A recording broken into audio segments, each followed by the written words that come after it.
Okay, well, hey folks, Jeff Salzman here, and welcome to the Daily Evolver. A special welcome to those of you who are joining me live today through the Integral Life portal. Thank you, Integral Life. Become a member of Integral Life. Thank you for joining me on YouTube and Facebook, Global Integral. It's good to be here, and I really like having this every week format. And I'm trying to just let it be more of a commentary on what's going on, because I'm doing my interviews as well and posting everything, of course, on the dailyevolver.com. That's my website where I have 10 years worth of stuff. And also a good theory section if you're interested in brushing up in the theory, or if you're new to it, you might check that out. And you can reach me at the Connect tab on Integral or on dailyevolver.com. And there's a place where you can leave me a voicemail, and you can always write me at jeff@dailyevolver.com. I love hearing from you. I often use what you send on the show, as I will today, several things. And so here we go.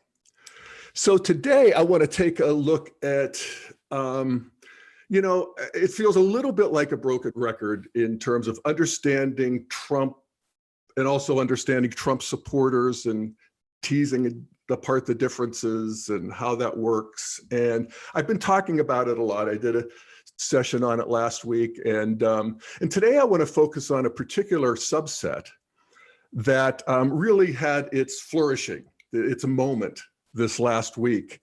And these are the evangelicals that support Trump, and particularly the people who have coalesced around what they're calling the Jericho movement, which is a subset of Stop the Steal, which is arisen around Trump's fraud about being defrauded of the election.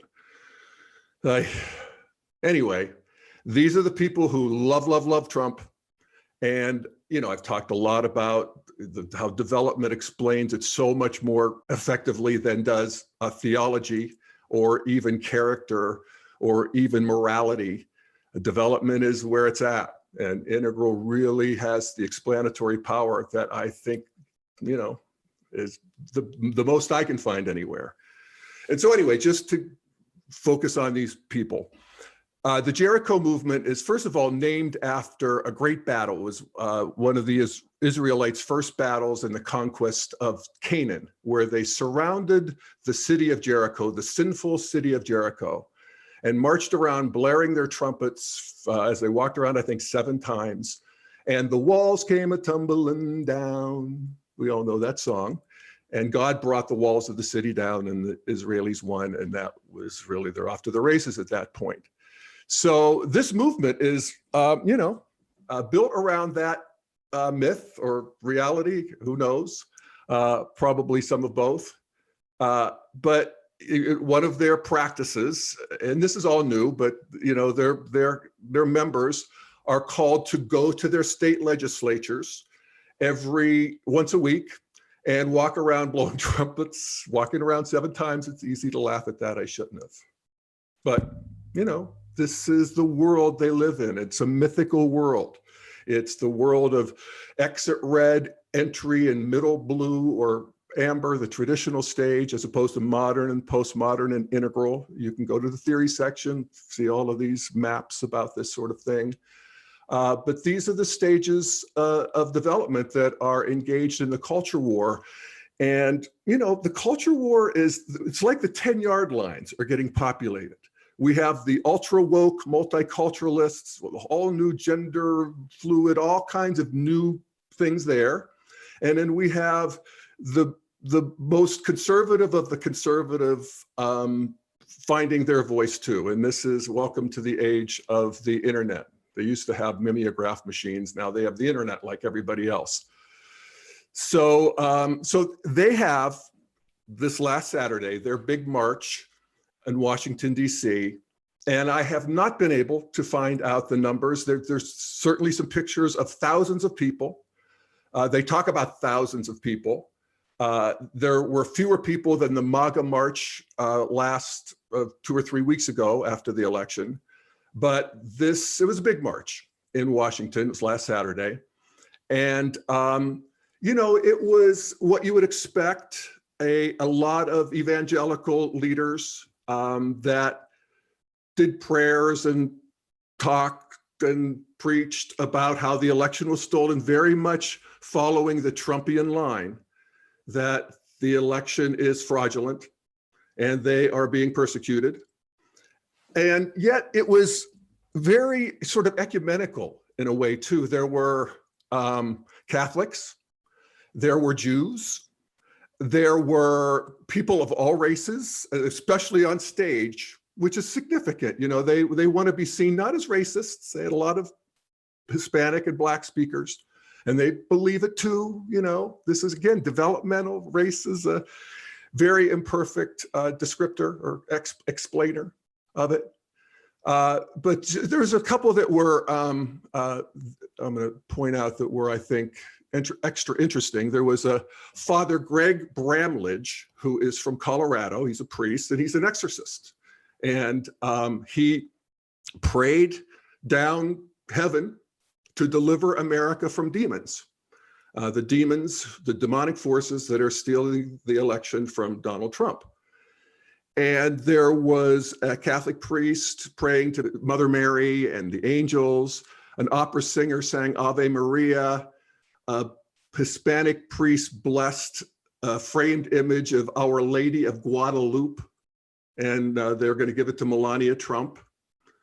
There was a woman who was wearing a blue scarf in honor of the second day of Hanukkah, and she did a chant around "No King but Jesus, no King but Jesus."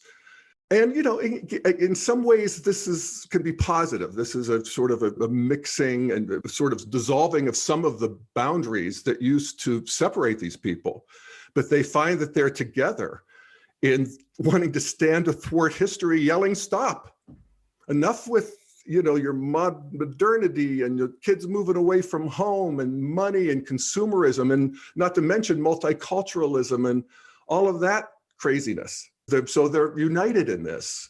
And we had the Mike Lindell, the My Pillow guy, and we had Trump flying over in Marine One. And I'm going to play a clip of a video that they put up shortly, the Jericho movement put up after the march. So you can get a sense of how they see themselves here. This is like a minute clip. Someday people are going to ask me, where were you when your country, the greatest country in the world, was stolen by crooked politicians? And I don't want to say that I sat at home watching on TV and doing nothing. What they do not realize is that we are here and we will stand up and fight. Wake up, America. This is our battle. This is our fight. This is for our freedom.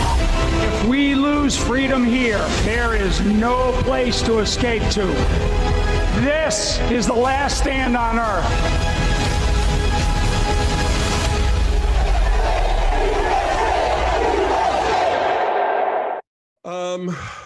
Yeah, it's a little fear runs up your spine from that.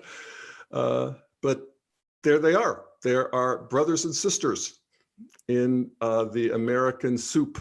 The other one that, this is where, I don't know what to think about this Alex Jones, who is the conspiracy theorist who hawks his survivalist gear and seems like a performance artist irredeemable to me, and to hook your star to Alex Jones is a real black mark. I mean, this is the guy who denies Sandy Hook happens, and not only denies that it happens in sort of a theatrical way, but has harassed the parents of these children that were killed in that mass shooting, this kindergarten, these 6-year-olds.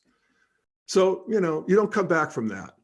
And so I think it's a black mark against, who's the big, Joe Rogan, who had him on. And I think it's a horrible black mark that Christians would ever associate themselves with this man, but they have, and he with them. He's all about Jesus now. And I do want to play a clip from him because it shows to me the extreme of what went on there. and the system is publicly stealing this election from the biggest landslide and the biggest political realignment since 1776. So no, whatever happens, we will never give up. We will never surrender. We will never back down to the satanic, pedophile, globalist, New World Order and their walking dead, reanimated corpse, Joe Biden. And we will never recognize him. So, yeah. I mean, as performance art, it's not bad. We will never back down to the satanic, globalist, pedophiles, New World Order, and their walking dead, reanimated corpse, Joe Biden. You know, that's kind of creative, but it's nauseating. Anyway, you know, from a political standpoint, I'm glad they associate with him because he is most reasonable people, including the movable middle, are repulsed by the guy. And, you know, it actually has the flavor of waning, of deflating. I talked about last week about how Trump is deflating like one of those big balloons in the car lot parking lot that they have tethered where it's bounces, but it's every time it's smaller and more deflated. And that's true of this with, as I said, the numbers were smaller, but you know, it's one of the things the systems theorists talk about with entropic systems that are winding down can have eddies and vortexes that are flashing up. And so, you know, we did see that. We saw after this demonstration, violence. The Proud Boys arrived at some point. There was like only 200 of them, but there are enough that I think there was 23 arrests. There was a couple knife fights, a couple stabbings. And I will say nothing like the Summer of Love from the left, where Antifa, whoever they are, did the same thing. This is how red co-ops, amber, modern, you know, reasonable demonstrations get co-opted because they're in it for the mayhem. So again, I'm surprised in a way, and so far feeling that we're not going to have mass violence from this Trump nonsense. But we had some, and we'll probably have some more. Anyway, the other thing that I would say that is in some ways positive evolutionarily about this is that it is causing a schism, literally, among the evangelicals, where we have these, you know, true believers, Trumpsters. You know, some of them, I wonder if they know that they're not in it for the performance art in a way. I mean, I saw some of the crowd shots, maybe you noticed them too, when Alex Jones was speaking. And, you know, people, some of them were sort of clapping and some of them are like, what? The reanimated corpse? You know, so I'm not sure they all believe it. And, you know, on the left, we have our fairy tales too, that we thrill to. So, you know, I think actually if Stacey Abrams, who is at least on the face of it, and forgive me, I don't know the details. And if you do, you can send them to me. But on the face of it, she claims that she was defrauded out of an election. She has not conceded. She ran for governor of Georgia.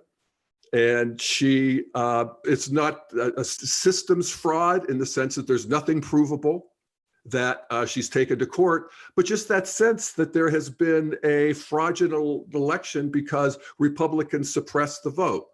And it's that kind of thing that the right, they can go there too. You know, I always think of it's a thought experiment I do, where in trying to understand where the right's coming from and where their hearts are. That's in bellies even, you know, where it really feels comfortable and right. I sometimes use the Obama in Texas strategy, where I think of how frustrating it was to me. And I don't even remember the details, but how frustrating it would be when Obama's policies would be ignored in Texas, or their state legislator would come up with something different, or the judges would knock down one of his rules, or that it was just slow walked. And I never believed it, you know. And if you walk into these polling stations in some of these places, like where I grew up, and every woman looks like a church lady who's working the polls, and every guy has a baseball cap, and you wonder, are they really counting the votes right here? and maybe nothing provable, but if I really want to go there, I could say, yeah, I get it, And so I'm trying to use that and the Obama in Texas thought experiment as a way of opening my heart and gut to where they're coming from.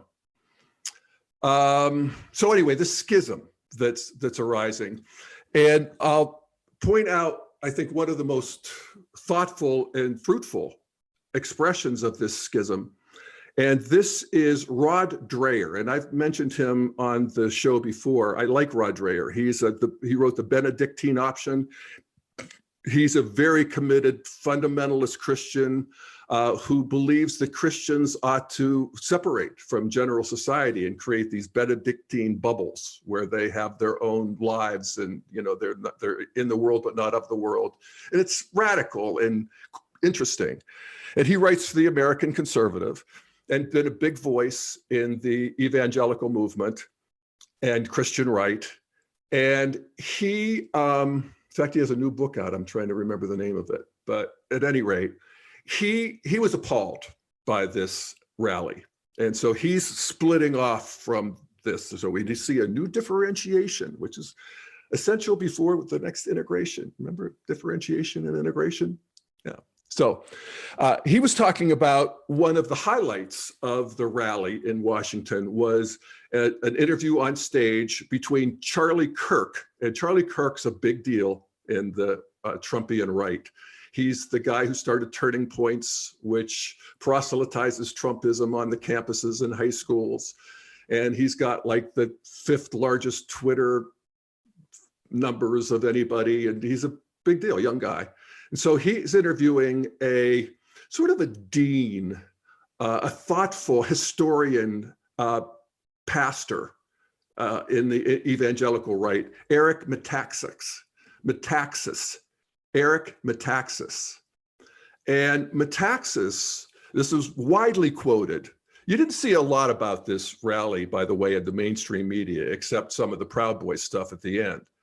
But some of this Metaxas stuff came through because he said that patriots, these Trump people who believe that the election was stolen, must fight to the last drop of blood to preserve Trump's presidency, and that those who resist them are the same as the Germans who stood by and did nothing to stop Hitler. And Metaxas said, when Charlie Kirk asked him about the court cases, and Metaxas said he was blissfully unaware of it because it doesn't matter what can be proven in court. What matters is what's happening, and that is that evil is taking over good and that the election was stolen. And so Rod Dreher, in his column, responds to this, and he writes about this interview. He says, "This knocked me flat. I have known Metaxas since 1998. He is one of the sweetest men you could hope to meet, gentle and kind, a pleasure to be around. Not a hater in the least. Though I have not supported his Trumpist politics, I would not have figured him for someone who would go as far as he did on the Kirk interview. What kind of person calls for spilling blood? What kind of person calls for spilling blood in defense of a political cause for which he does not care if any factual justification exists? What kind of person compares doubters to Nazi collaborators? A religious zealot, that's the kind. The only way one can justify that hysterical stance is if one conflates religion with politics and politics with religion. That line, when God gives you a vision, you don't need to know anything else, which is a line Metaxas said, turns out to be the main key to understanding all of this. Over two decades ago, when I was getting to know Eric Metaxas, we had a friendly argument over something theological as we walked around Manhattan. When I challenged something Eric said, he replied that God had told him it was the thing to do. How do you know that? I asked. Because he did. The argument went nowhere. I remember it so clearly because that was the first time I ever had a conversation with someone who asserted that something was true, not because God said it. All Christians must believe that or throw out the scriptures, but because God had said it to them personally. Yeah. Well, in the mythic and magic world, the spirits, God's talking to you all the time. Everything is communicating with you on that level. And, I often make the point that every stage of development has a mean side where they repress the previous stage. And one of the examples I use about the fundamentalism and totalitarianism of innocent old modernity, orange stage of development, the one that comes out of traditionalism, is that God is banished from all talk. And if you want to find out how that works, try going to your next business meeting and arguing for your great idea because God told you to do it. Instead of no charts or graphs, God told me. That you'd be laughed out, you'd be, certainly iced out, but yet in pre-modern times, that would be the argument. It's the only argument, really, or some soothsayer or, goat entrails. It's what you got. So anyway, so that's this new schism forming. And I wanted to also play another clip. This was reported on Morning Joe. It's everywhere, of course. It's Beth Moore, who is also a big evangelical teacher. She does stadiums for her talks. She travels around. She's a big-time evangelist. And she, too, came out after this rally against it. So here's what she said. She said, this is her first tweet. I do not believe these are the days for mincing words. I'm 63 and a half years old, and I have never seen anything in these United States of America I found more astonishingly seductive and dangerous to the saints of God than Trumpism. This Christian nationalism is not of God. Move back from it. And that's her first tweet. And here's her second. She says, fellow leaders, we will be held responsible for remaining passive in this day of seduction to save our own skin while the saints we've been entrusted to serve are being seduced, manipulated, used, all caps, and stirred up into a lather of zeal devoid of the Holy Spirit for political gain.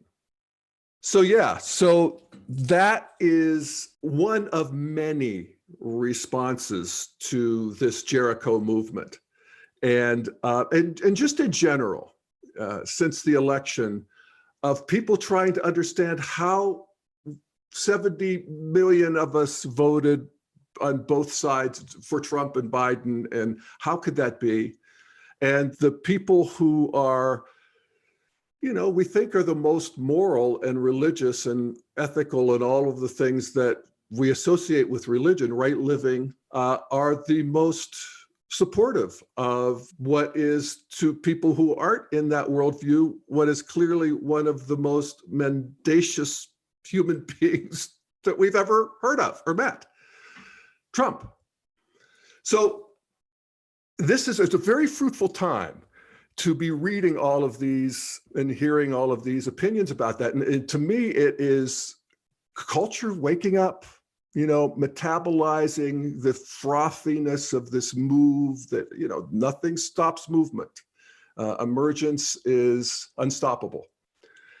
So next I want to share a bit from Morning Joe. And what I found about Morning Joe, and I've gotten turned off to Morning Joe because it's such an anti-Trump platform and you don't really hear anything other than that. But I will say that the last half hour of their 3-hour show, they often have really interesting people who aren't willing to get up at 6 in.the morning, but they will get up at 9 and come on and talk more philosophically. And this is one of those. And this was in response, I think it was Monday. So this is the Monday after the rally. And they're all sort of reeling from this rally because they paid attention to it. These are all Republicans talking here that have been, they're never Trump Republicans, to be sure, but these are all Republicans. So it's Joe Scarborough, it's David French, John Meacham, and Susan Del Percio. Okay, so this is Joe Scarborough making his case, and this is a case that many people make. This is as far as they get, is that these people are so hypocritical. And that's the best explanation they can come up with, and here's Joe with that one. The pastors in Pensacola, Florida, that I know and love, acted shamefully during the age of Trump. Shamefully, let me say it again, shamefully, guiding their flock in a direction they know is a lie. Yeah. So that's Joe. I love the shame thing. It reminds me of last week when I played Diamond and Silk from Newsmax, and they were talking about, Whoopi Goldberg, girl, you should be ashamed. It's an assertion. It's not an argument, but we get to do that. So next is David French, and he is an intellectual conservative, big time supporter of Bush and Romney and all of them, McCain, and now a never Trumper. And here's his explanation, and I thought it was good. What you're dealing with is there's a subset of Christians who support Trump who believe that God had a very specific call on his life, and that any effort to stop him from having a second term is demonically inspired, is satanically inspired. Okay, so that is, we've talked about that. That is the nature of the traditional stage of development. We move from the red stage of development, or the warrior stage of development, where it's your tribe against my tribe and clan and empire versus empire. And then all of a sudden, monotheism comes online. We say God is the final arbiter, that vengeance is his. We don't have to have these multi-generational honor codes anymore. And that it's a titanic battle at this point between the forces of good, the transcendent forces of good, God, and evil, the fallen angels, Satan, and so forth. And so we're involved in that battle. That is our life. That's what lights up our life. I like that. That's I think, a nice penetration into that mindset. Next. Okay, this is Joe doing a little more in the hypocrisy about how they hassled, this is the era of the 90s he's talking about, where they hassled Bill Clinton about his moral failings. And this is when William Bennett wrote his books on character and that sort of thing. So here he is. And we heard it in training union, our kids, we heard it everywhere. It permeated all of Christian culture from 1992 to 2000, when character mattered. That's all we heard. And now you have people saying, like, I'm going to say former Christian leaders, saying, you must die for Donald Trump. This is worth dying for. Yeah, and then he goes, and I'll just continue here. And then he goes into, again, this is the hypocrisy thing. These people are deluded. They're crazy. And he talks about how Donald Trump violates every beatitude. The beatitudes in the book of Matthew, this is the blessed are the poor in spirit, blessed are the meek. This is Jesus, one of his great sermons. Blessed are those who hunger for what is right. Blessed are the merciful, the pure of heart, the peacemaker. This is what he says about the Beatitudes. Go down every beatitude, every single beatitude. Donald Trump is the antithesis. It's not like he's a little off on the Beatitudes. He is the antithesis. It's true. You got to admit. Except for the last one, blessed are the persecuted. Donald Trump, as I talked about last week, it red, which Donald Trump is red. You divide the world into the sort of the prey and the persecutor, or the predator. And so the people bounce back and forth, and Trump does. He's either persecuted or he's persecuting other people. So maybe that he gets 1 out of 8 Beatitudes. All right. So then I think we're going to go to John Meacham now. We have to be careful about judgment. And what is it that makes these folks so dissociated from history that they are using this sacred story to find their way within time and space. So what is that? Is there anything we can do about that? Okay. So very good sentiment there. We don't want to have judgment about these people.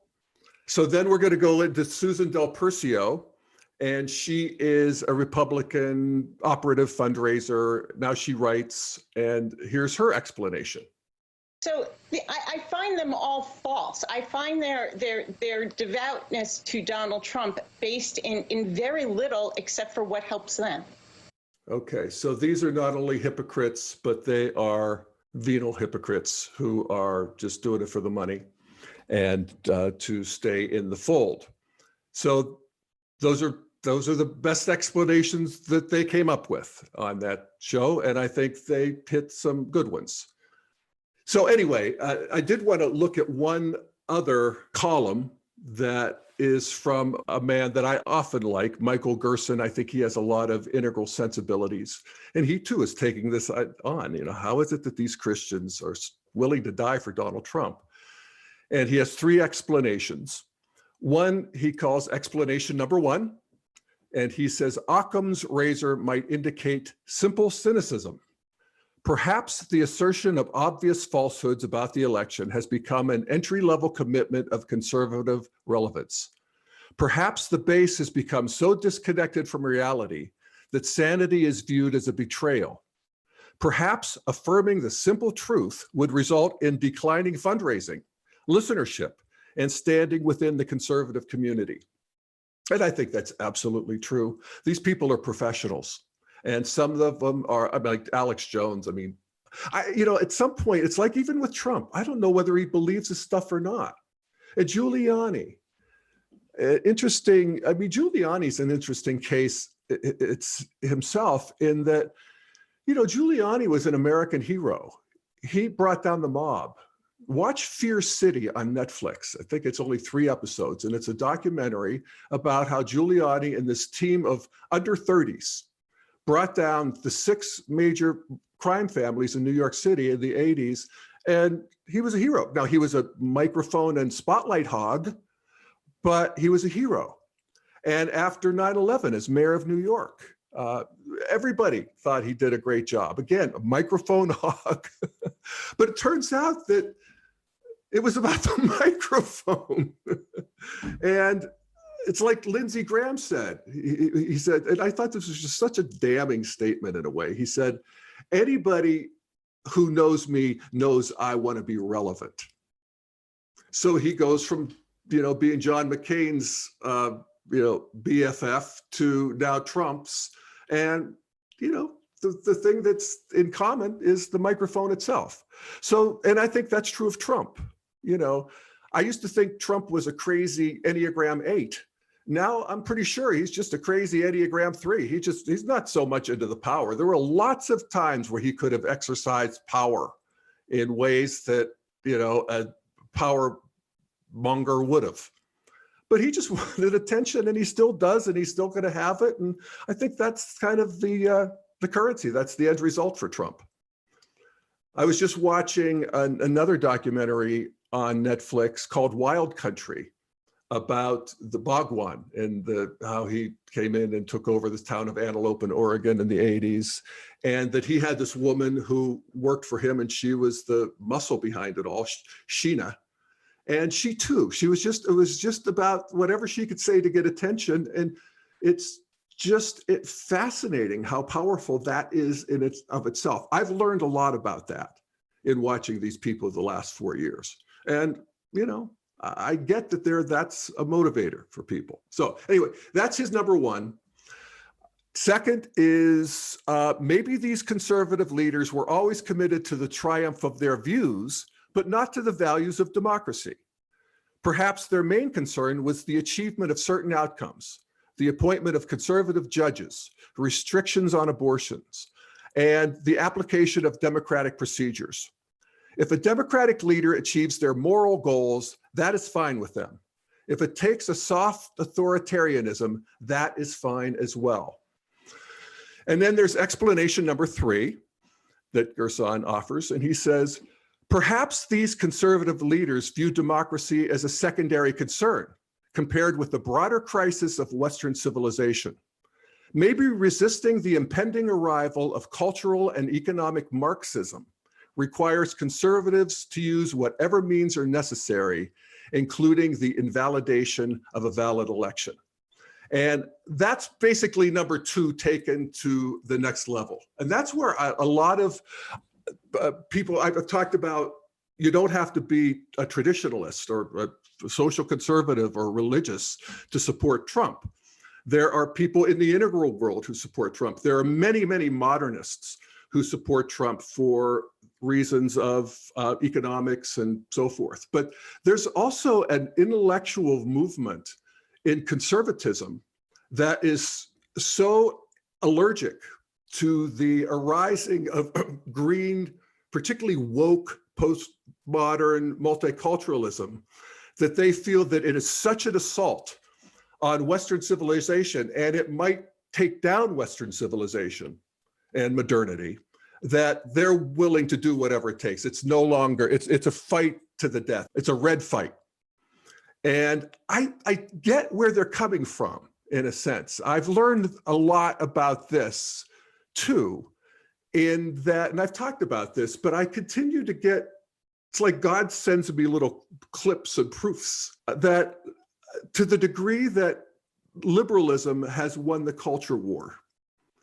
And we have, you know, for people who their hearts are traditional, you know, they voted for Nixon, Nixon got thrown out.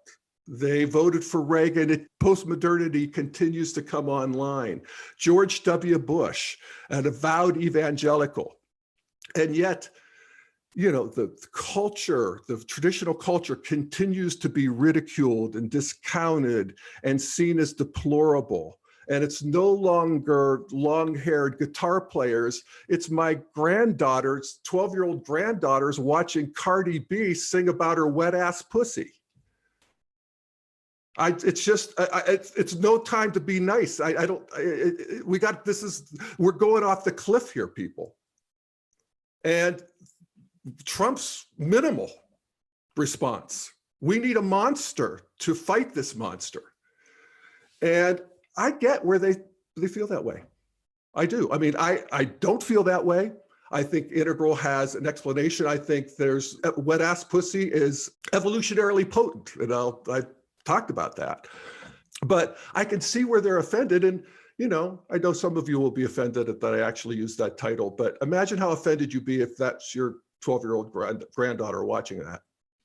Anyway, I did get a couple clips that I want to share that I think show this casual disdain of traditional culture that has permeated the culture at large in a way that we liberals applauded, still do, and didn't really get it, you know, how offensive it is. And here's one, and this was sent to me by a friend of mine who is a mutual admirer of the author Bill Bryson. And Bill Bryson is, I think, one of our greatest writers of nonfiction alive. And he writes these wonderful books about the human body and about a brief history of almost everything is actually the name of one of his books. Drop the almost, and you have Ken Wilber's title. And he's good, beautiful writer. And she sent me this clip, and she was like, she had just come upon it and she thought, oh, how fun is this? And so she sent this to me. And this is from his book, Lost Continent, Travels into Small Town America, that he wrote in 1987 when he was just starting out, his first of many travelogues, beautiful travelogues. And he had just come back. He's a young man, kind of a hippie, coming back from bumming around Europe. And this is 1987. And here's what he talks about when he goes into a diner in Tennessee. He writes, just south of Grand Junction, Tennessee, I passed over the state line into Mississippi. A sign beside the highway said, welcome to Mississippi. We shoot to kill. It didn't really. I just made that up. This was only the second time I had ever been to the Deep South and entered it with a sense of foreboding. He had foreboding about his own fantasy that wasn't, I'll go on. It's surely no coincidence that all of those films you have ever seen about the South, Easy Rider, In the Heat of the Night, Cool Hand Luke, Brubaker, Deliverance, depict Southerners as murderous, incestuous, shitty-shoed rednecks. It really is another country. Years ago, in the days of Vietnam, 2 friends and I drove to Florida during college spring break. We all had long hair. En route, we took a shortcut across the back roads of Georgia and stopped late one afternoon for a burger at a dinette in some dreary little Credville. And when we took our seats at the counter, the place fell silent. 14 people just stopped eating, their food resting in their mouths, and stared at us. It was so quiet in there, you could have heard a fly fart. A whole room full of good old boys with cherry-colored cheeks, and bib overalls watched us in silence and wondered whether their shotguns were loaded. It was disconcerting. To them, out here in the middle of nowhere, we were a curiosity. Some of them had clearly never seen no long-haired, N-word loving, northern, college-educated commie hippies in the flesh before, and yet unspeakably loathsome they were. It was an odd sensation to feel so deeply hated by people who hadn't really had a proper chance to acquaint themselves with one's shortcomings. Projection, anyone? Astonishing. Shocking to me, actually. One last paragraph. I remember thinking that our parents didn't have the first idea where we were, other than that we were somewhere in the continental vastness between Des Moines and the Florida Keys. And if we disappeared, we would never be found. I had visions of my family sitting around the living room in years to come, and my mother saying, well, I wonder what happened to Billy and his friends. You'd think we'd have a postcard by now. Can I get anybody a sandwich? So, I have to say, I am shocked at how funny I thought that was when I read it in 1987, how much I loved that book, and how condescending and really, hateful in a way I find it to be now. Aside from his own imaginings, what happened was they walked into a diner in rural Georgia and people stopped and looked at him because they had never seen people with long hair before. And yeah, maybe they thought bad things, but I don't think they thought anything worse than what Bill Bryson and his friends thought about them. And so we got to get hip to that, And I'll just drive that home with one more clip. And this is a famous scene that we all love from 5 Easy Pieces. It's the rural diner being visited by cool, green postmoderns. Here we go. Jack Nicholson, famous scene. He wants some toast, for God's sakes. Oops, folks, sorry. Looks like YouTube won't let me play the clip. So I shall now act it out for you. I think I can do that. It's not that long. And again, this is from 5 Easy Pieces. It's a classic scene. This movie was nominated in 1970 for Best Picture, Best Screenplay, and Best Actor, Jack Nicholson, who is the lead in this scene. And here's the script. Roadside cafe. It's Jack Nicholson and 3 women seated at a booth, his girlfriend, and I think it's 2 hitchhikers. And he's looking at his menu, and his name is Bobby. And he says, I'll have an omelet, no potatoes, give me tomatoes instead, and wheat toast instead of rolls. The waitress indicates something on the menu with the butt of her pencil, and the waitress says, no substitutions. Bobby, what does that mean? You don't have any tomatoes? Waitress, no, we have tomatoes. Bobby, but I can't have any, is that what you mean? Waitress, only what's on the menu, again indicating with her pencil. A number 2, plain omelet, it comes with cottage fries and rolls. Bobby, I know what it comes with, but that's not what I want.